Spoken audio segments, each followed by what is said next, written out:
Fala, sétimo ano. Aqui quem fala é o professor Leonardo. Grande saudade de vocês.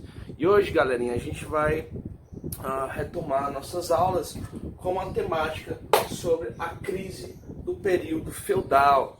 Essa crise, ela se inicia no século XIV e ela vai ser muito importante para o declínio final aí da Idade Média, para o término do que a gente conhece como Idade Média. O primeiro ponto que a gente analisa é as chamadas cruzadas. O que foram as cruzadas? Elas foram movimentos, foram expedições feitas pelos militares, diga-se de passagem, feitas pela Igreja Católica com o objetivo de recuperar a Terra Santa, também conhecida como Jerusalém. Por que as cruzadas se tornam muito importante para o fim da Idade Média? Lembrando que a Igreja Católica era uma das principais instituições daquele período. E a estrutura feudal, vamos relembrar, eram formadas pelos feudos, estruturas agrárias, não tinham o ímpeto voltado para a questão monetária, ou seja, do dinheiro, a circulação do dinheiro. As relações, elas se baseavam mais a partir da questão da terra. Então, um dos principais pontos que a cruzada vai influenciar é que elas vão fazer esse movimento de translado entre a Europa e a Ásia, e ela vai começar a deixar ao abrir caminhos. Lembrando que o povo árabe sempre foi um povo de forte tendência a comércio, né? Então, essa questão da cruzada, ela vai começar a desarticular os feudos. Então, imaginem você com um feudo, né, as cruzadas indo, elas abrem caminho, elas abrem espaços entre os próprios feudos, e dentre esses próprios feudos vão começar a surgir pequenas feiras, o renascimento monetário, aí que é tanto falado. Essas pequenas feiras, elas evoluem, né, e se tornam chamados burgos.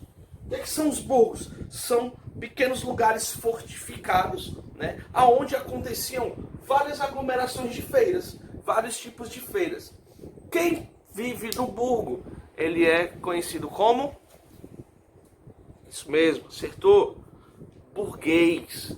Lembrando que essa classe que está surgindo agora, que vai ser uma das principais classes, né, aí da próxima era histórica e até hoje, esse período ela ainda não é aquela a classe dominante que a gente conhece hoje. Ela ainda era a classe voltada para a questão do comércio, certo? Então, essas cruzadas, elas vão desarticular os feudos pouco a pouco. Isso vai fazer com que haja uma crise inerente no sistema feudal.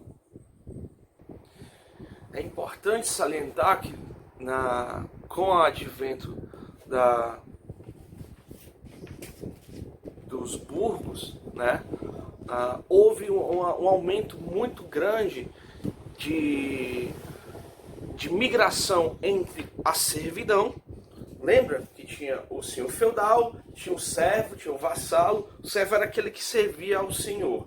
Então, ele, com a questão das cruzadas, né, que ele teve contato com o novo mundo, com o comércio, ele volta, deixa de ser servo e passa a fazer parte, dentro dos burgos, de uma nova articulação, que é o trabalho assalariado.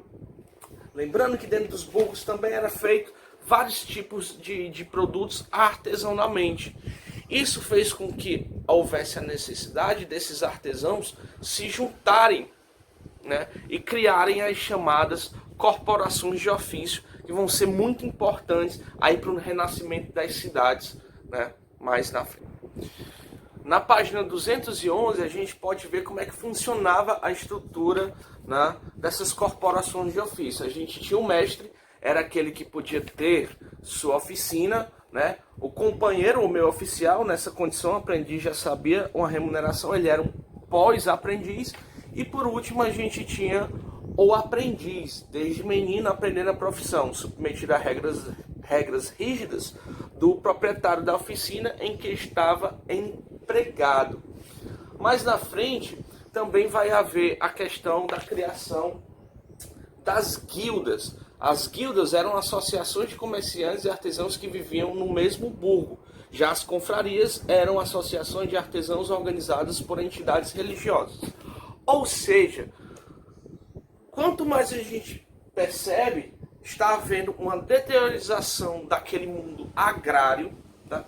O mundo não vai deixar de ser majoritariamente agrário, mas a estrutura principal ela vai se modificando ao longo do tempo. Haverá também fortemente um desequilíbrio ecológico.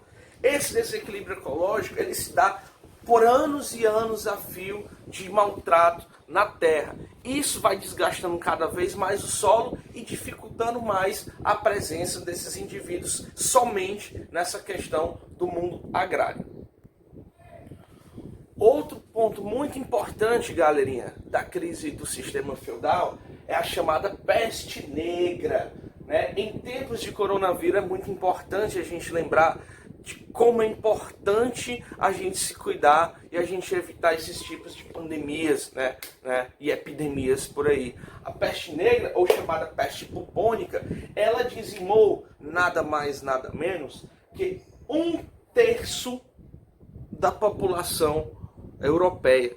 Galera, 1/3 da população europeia. De 10 pessoas, 3 ou 4 morreram. Então, é uma situação bastante complexa. Isso vai ter seríssimas consequências para a estrutura. Lembrando que aqui, como sempre, como a gente está vendo também nos dias atuais, os principais afetados são os pobres. Imagina que essa peste ela vai ser levada a níveis muito maiores, levando a chamada grande fome, com a questão do canibalismo e do infanticídio. Ora, não há espaço para todo mundo nesse meio, certo? Galerinha, a gente vai ficar por aqui nessa aula. Posteriormente, a gente dá prosseguimento ao período da crise feudal. Grande abraço. Lembrando da atividade, página 213 a 215.